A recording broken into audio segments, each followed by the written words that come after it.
ఎన్నో పాటలు. అవి పాటలు కాదు, అవి తూటాలై ప్రజా వ్యతిరేక పాలకుల గడీలను కుప్పగూల్చే మర పిరంగులై తెలంగాణ రాష్ట్రంలో పేలిని.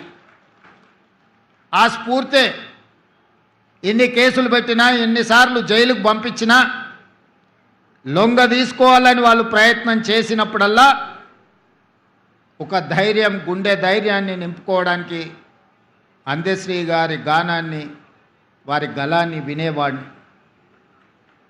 వారి గానంలో ఉన్న గొప్పతనం, వారి గళంలో ఉన్న స్ఫూర్తి ఈనాడు నేను తెలంగాణ రాష్ట్ర ముఖ్యమంత్రిగా బాధ్యతలు నిర్వహిస్తున్నా అంటే ఆ స్ఫూర్తి నాలో రగల్చిన మాట నిజమని నేను ఈ సందర్భంగా చెప్పదలుచుకున్నాను. మిత్రులారా, ఆనాడు తాపీ మేస్త్రిగా ఉన్న అందశ్రీ గారు ఇటుకపై ఇటుక పేర్చి ఇల్లు కడితే ఎలా ఉంటుందో నైపుణ్యం ఉన్న తాపీ మేస్త్రి పదాలపై పదాలను పేర్చి జయ జయ హే తెలంగాణ అనే గానాన్ని తెలంగాణ ప్రజల గుండెల్లో వారు రగల్చిన ఉద్యమ స్ఫూర్తి తండాలలో, గూడాలలో, మార్మూల పల్లెల్లో దళితులు, గిరిజనులు, ఆదివాసులనే కాదు, తెలంగాణ గడ్డ మీద పుట్టిన ప్రతి బిడ్డను చైతన్యం చేసి కోట్లాది మందిని తెలంగాణ ఉద్యమ బాట నడిపించిన స్ఫూర్తి ప్రదాత అందశ్రీ అని నేను ఈరోజు చెప్పదలుచుకున్నాను. వారి స్ఫూర్తే ప్రజాప్రతినిధులు, పార్టీలు వైఫల్యం చెందినప్పుడు ఉస్మానియా, కాకతీయ యూనివర్సిటీల లక్షలాది మంది విద్యార్థులను ఉద్యమకారులుగా మార్చి వారి పాటనే ఈరోజు మన గుండెల్లో ఒక చైతన్యాన్ని నింపింది.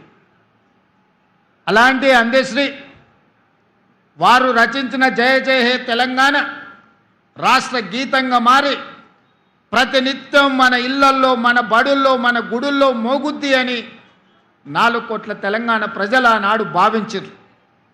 కానీ కర్కశకులైన పాలకులు త్వర అహంకారంతో పరిపాలనను అందించే వాళ్ళు అందశ్రీ మాటను, పాటను, గళాన్ని నిర్బంధించాలి, నిర్మూలించాలి అని కుట్రపూరితంగా 10 సంవత్సరాలు ఆ పదాన్నే వినిపించనీయకుండా అందశ్రీ మీద కక్షతోని ప్రజలై పాడుకున్న జయ జయ హే తెలంగాణను కప్పిపుచ్చే ప్రయత్నం చేసిరు. ఒకనాడు ఒక కవి చెప్పిండు, పెన్నుల మీద మన్ను గప్పుతే అవి గన్నులై మొలకెత్తుతాయని. నిర్బంధించాలనుకున్న దొరలు ఆ నిర్బంధం నుంచి తెంచుకున్న సంకళ్ళు ఈనాడు తెలంగాణ రాష్ట్ర గీతంగా ప్రతి బడిలో, ప్రతి గుడిలో, ప్రతి ప్రభుత్వ కార్యాలయంలో ఈరోజు మనం మాట్లాడుకునే పరిస్థితి వచ్చిందంటే తాత్కాలికంగా వాళ్ళు అనుకొని ఉండొచ్చు, సంతోషపడి ఉండొచ్చు, లేకపోతే పైశాచిక ఆనందాన్ని పొంది ఉండొచ్చు. అన్నిటికీ మేమే కారణం, అన్నీ మాకే కావాలి అని కోరుకొని ఉండొచ్చు. కానీ పాటతో పెట్టుకున్నాడు అందశ్రీ, గద్దరన్న లాంటి యుద్ధ నౌకలతో పెట్టుకున్నాడు, కాల గర్భంలో కలిసి